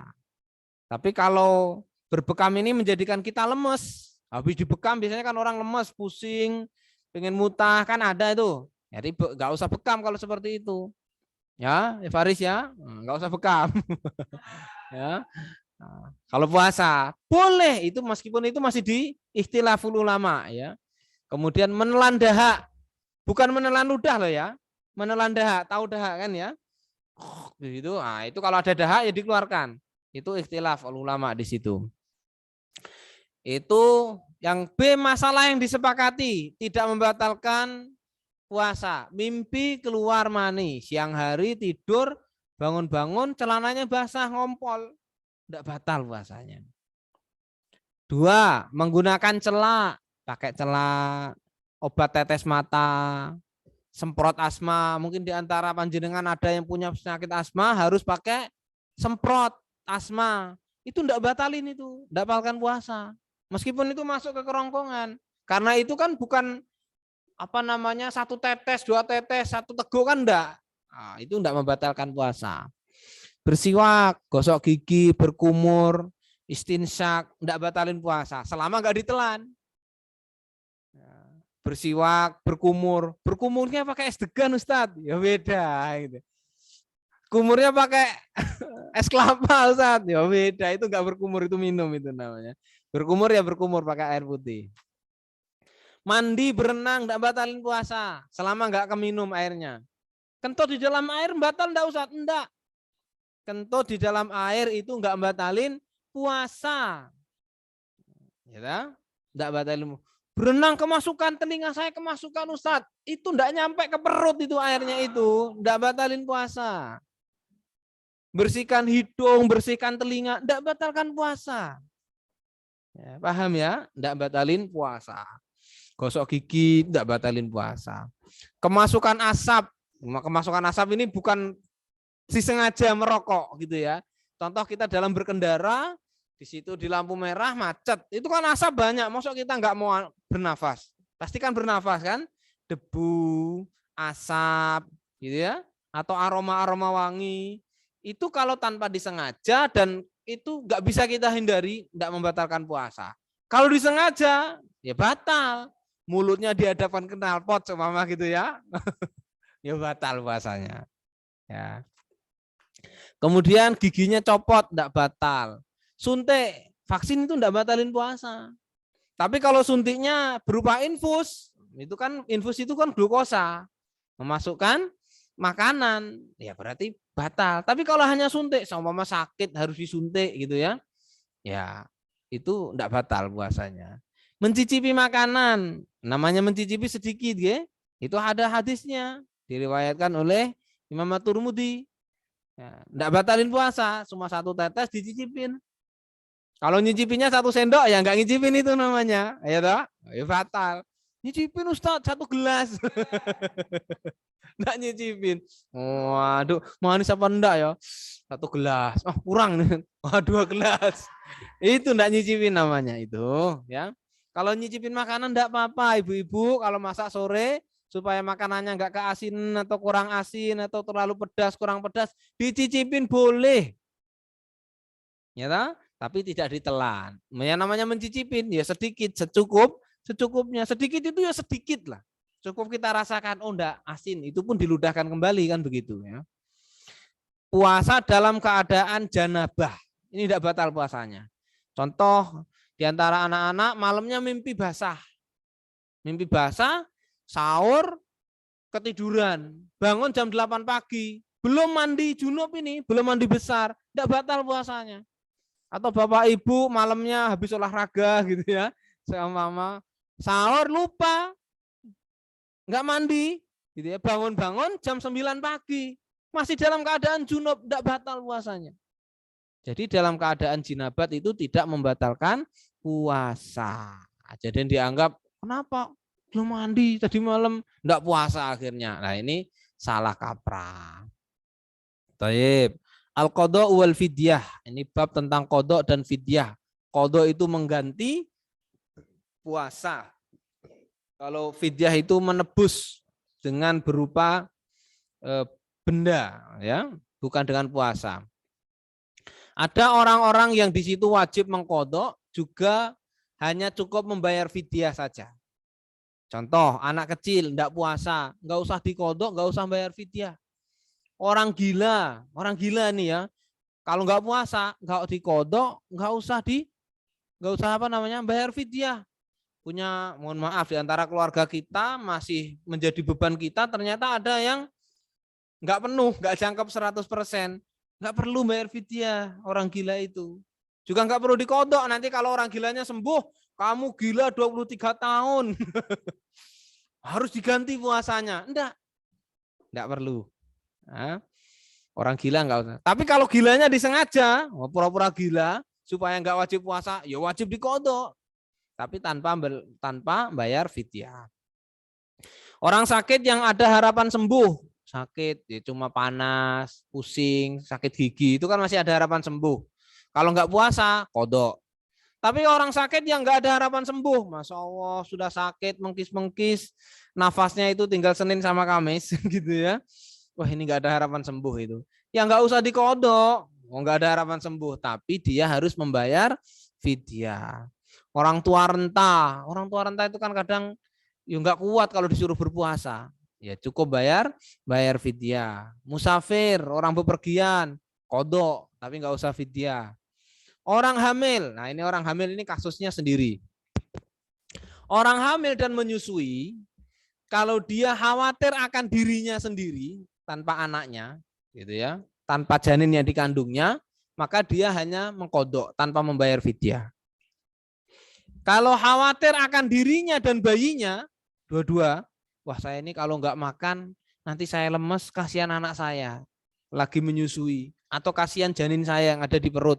Dia kalau dalam keadaan seperti itu, ya khawatir akan dirinya dan bayinya, cukup mengqadha tanpa membayar fidyah.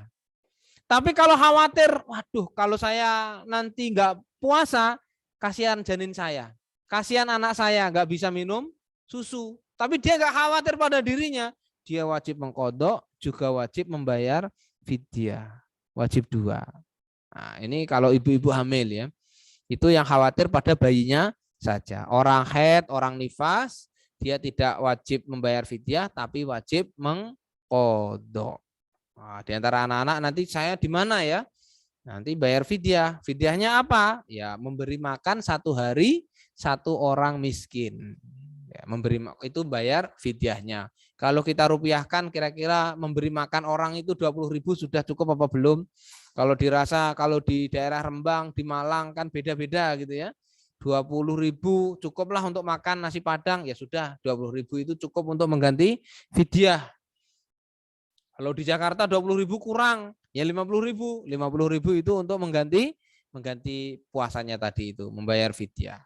Ini tabel qadha dan fidyah. Baik, ini yang terakhir ada kafarat. Nah, setelah ini cukup, nanti lain waktu kita lanjutkan. Kafarat ini beda dengan fidyah. Kafarat ini khusus yaitu tebusan.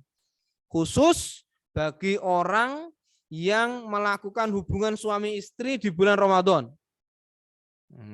Kalau mengeluarkan air mani dengan sengaja enggak kena kafarat. Ini khusus berhubungan suami istri di bulan Ramadan. Definisinya berhubungannya bukan hanya percumbuan, benar-benar jima. Enggak bercumbu, enggak cium-ciuman. Maksudnya kalau cium-ciuman saja enggak batalin puasa.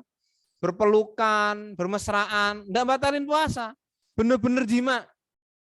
Ya, kalau kiasannya saya mengatakan kunci itu benar-benar masuk ke dalam gembok. Ya, wis, kalau antum enggak paham enggak apa-apa. Ya, pokoknya kalau kunci masuk ke dalam gembok itu namanya jima. Kalau hanya bercumbu, ciuman, pelukan sama suaminya dan istrinya tentunya ya, sendiri yang halal ya. Bukan calon istri atau pacar, haram kalau seperti itu gitu ya. Enggak boleh ya. Dilaksanakan jimaknya tadi itu di saat berpuasa Ramadan, di bulan Ramadan. Kalau sekarang masih boleh siang-siang. Dilakukan di siang hari di bulan Ramadan. Yang kena kafarat ini khusus laki-laki, perempuannya enggak. Loh, hanya laki-lakinya tok, suaminya tok. Sang istri enggak. Oh, enak ya jadi istri ya. Enggak, istri itu diibaratkan kemasukan air, konsumsi air. Jadi dia cukup mengkodok saja. Kalau suami kena kafarat tadi itu. Tidak berlaku karena lupa. Lupa Ustadz berjima, ya Allah. Kok bisa? Enggak berlaku. Meskipun berulang-ulang, kafarahnya hanya 1 kali. Hari ini, besok, sehari, 2 hari, 3 hari, 4 hari, kafarahnya tetap 1 kali. Ya, paham ya? Kafarahnya apa? Yang pertama, memerdekakan budak. Kalau sekarang tidak ada, budak sudah dihapus. Dan Islam datang untuk menghapus perbudakan. Berarti gimana Ustadz, kan nggak ada budak? Ya, ada yang boleh mengkiaskan kalau saat itu Abu Bakar As-Siddiq membeli budak yang namanya Bilal bin Robah dengan segepok uang emas, anggaplah saat itu budak, memang budak harganya mahal. Di situ dibeli berapa berapa ratus dinar uang emas itu ya. Kalau kita sama kalkulasikan itu kurang lebih nilainya 100 juta sama kita anggap ya kita keluarkan uang 100 juta tadi itu kita anggap memerdekakan budak. Ada yang membolehkan begitu. Karena nggak ada budak yang harus berpuasa 2 bulan berturut-turut. Ganti tadi itu berpuasa 2 bulan berturut-turut. Wah, saya enggak mampu Ustadz. Ya gimana? Maka harus mampu. Kalau nggak mampu ya memberi makan 60 fakir miskin. Seperti kejadian seorang laki-laki yang pernah datang kepada Rasul. Halaka ya Rasul, halaka. Rusak ya Rasul, rusak. Kenapa kok rusak? Saya kecelakaan ya Rasul. Kemarin saya berkumpul dengan istri saya di siang Ramadan. Ya sudah kalau gitu kamu memerdekakan budak. Ya Rasul, saya ini nggak mungkin punya merdekakan budak, saya nggak punya uang. Ya sudah kalau gitu puasa 2 bulan berturut-turut. Ya Rasul, wong puasa 30 hari saja saya kecolongan. Apalagi sampai 2 bulan. Katanya. Ya sudah kalau gitu ngasih makan 60 fakir miskin. Ya Rasul, di daerah saya itu saya yang paling miskin. Ya sudah pulang sana, pulang. Orang kok sudah miskin nangil-nangilin saja. Ya. Ya, Islam itu datang dengan mudah, ya, bukan mempersulit kita. Bapak Ibu yang dirahmati Allah Subhanahu wa taala, ini sekilas tentang fikih Ramadan, dimulai dari tadi syaratnya, syarat wajibnya puasa, syarat sahnya puasa, kemudian rukunnya puasa, hal-hal yang membatalkan puasa dan yang tidak membatalkan puasa sudah kita sampaikan. Mudah-mudahan ini bermanfaat.